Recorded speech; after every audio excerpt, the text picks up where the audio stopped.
You remember that feeling, when a glimmer of truth somehow manages to filter past the seams of a scripted TV facade, and everything suddenly makes sense? That's precisely what occurred in the latest Sister Wives tell-all. This wasn't another over-the-top episode. This was the first time somebody stood up, not seeking screen time or fame, but standing up for the real truth. And the culprit? He wasn't even one of the original Browns. It was Christine's new husband, David. And what he accused? It came out of left field. Let's be real, for years, this show has given us pieces. Clippings of heartache, teases of favoritism, glimpses of women gradually being edged out while Kody Brown remained in charge of it all. But no one ever truly said it. Not out loud. Not until David. He didn't dress it up. He didn't soften the blow.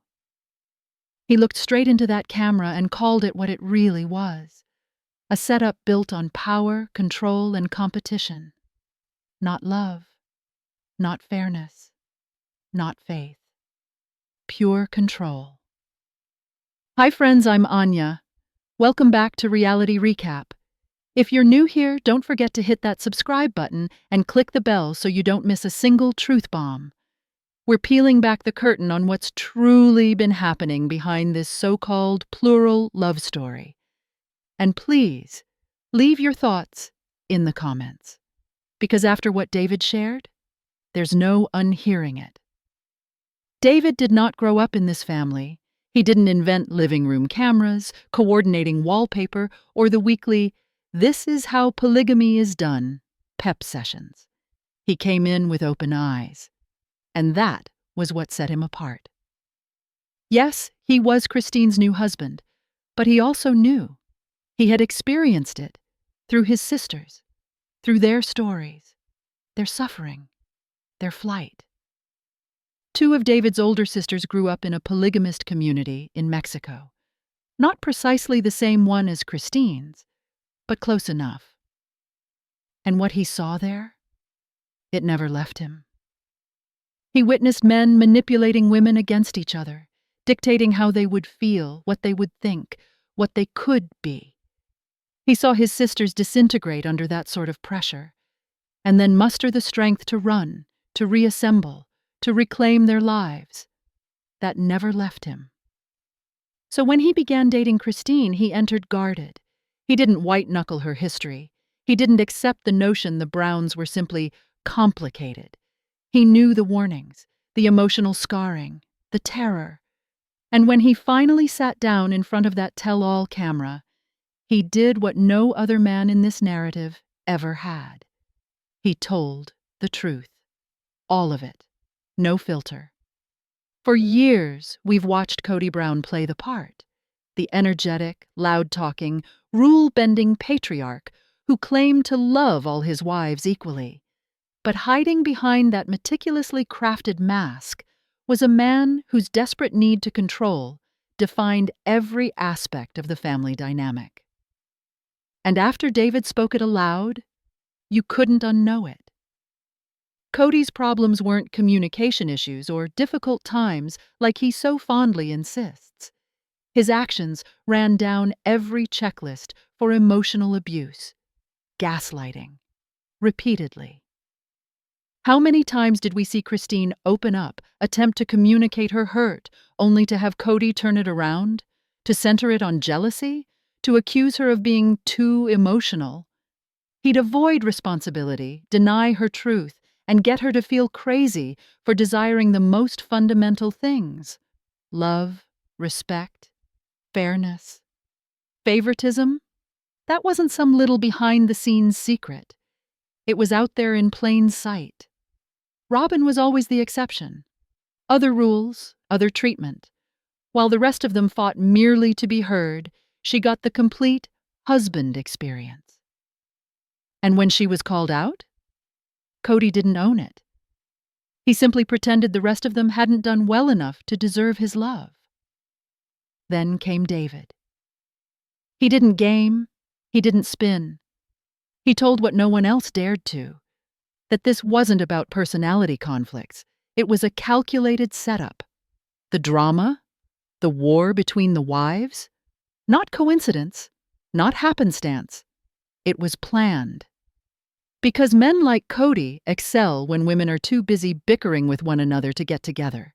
It keeps them preoccupied and in line. And Cody? He reacted just as David had predicted, defensive, irritated, spinning, deflecting, making everything about how he felt threatened. In doing so, he vindicated David. Cody's not merely a man stumbling through love. He's someone who needed to be in charge so desperately he created a life where the women were simpler to control if they remained broken and fragmented. Sister Wives teetered on a tightrope for years, selling us the dysfunction but covering it in sugar. TLC, in its trademark gentle and well-edited voice, took decades to rebrand emotional neglect, manipulation, and outright favoritism as mere growing pains or ordinary family drama. And Suki, the tell-all hostess, played follow along. Rather than resisting or posing the hard questions, she went along with the both sides narrative, as if Cody's decisions were merely variations in love languages or family life visions. Then, let's get real. We observed more. We observed emotional abuse minimized, sanitized.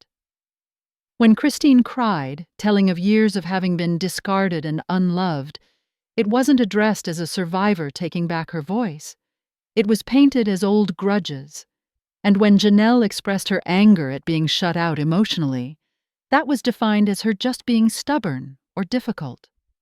Cody missing birthdays, holidays, significant conversations, that wasn't called out either. It was dismissed.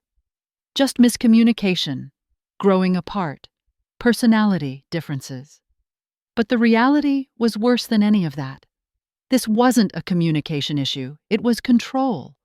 With a mask of faith, fueled by guilt, and backed with gaslighting. And then David came along, and boom, the whole game changed. He hadn't been indoctrinated in this system of beliefs. He hadn't been programmed to protect the Brown family image. So when he witnessed the dysfunction, he spoke up. He didn't attempt to cushion the truth or defend Cody's ego. He said precisely what it was. A mechanism that conditioned women to settle for less, to stay quiet, to struggle to get approval, to think that's all they should get. David identified the role nobody had had the guts to voice out loud, that the men within these mechanisms want the women battling. It holds the control stuck in one direction. And in a matter of a few unflinching sentences, David broke the shiny illusion that TLC devoted more than 10 years to uphold. Christine and Janelle? They weren't too much. They weren't acting dramatic. They were responding to being conditioned, manipulated, and diminished. They were survivors.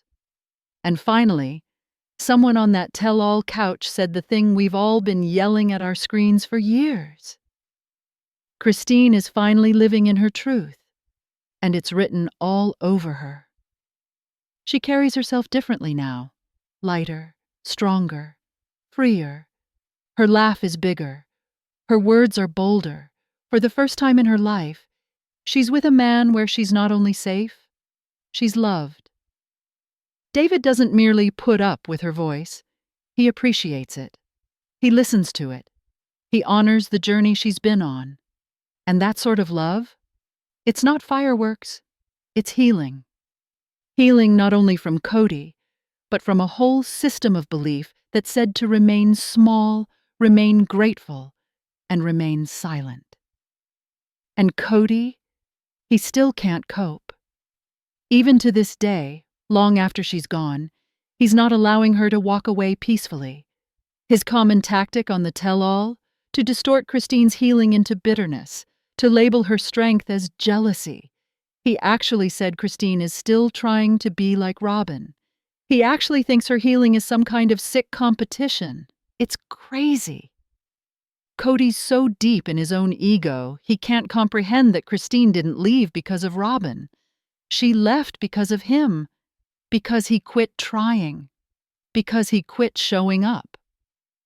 And the way he reacts to David? That says everything. David's understated truth-telling shook him up, because David is the sort of man Cody refused to be. And then, that jaw-dropping moment, Cody eventually confessed in the tell-all that he had premarital sex. Not that anyone was surprised he did. The surprise was at how long he kept it under wraps.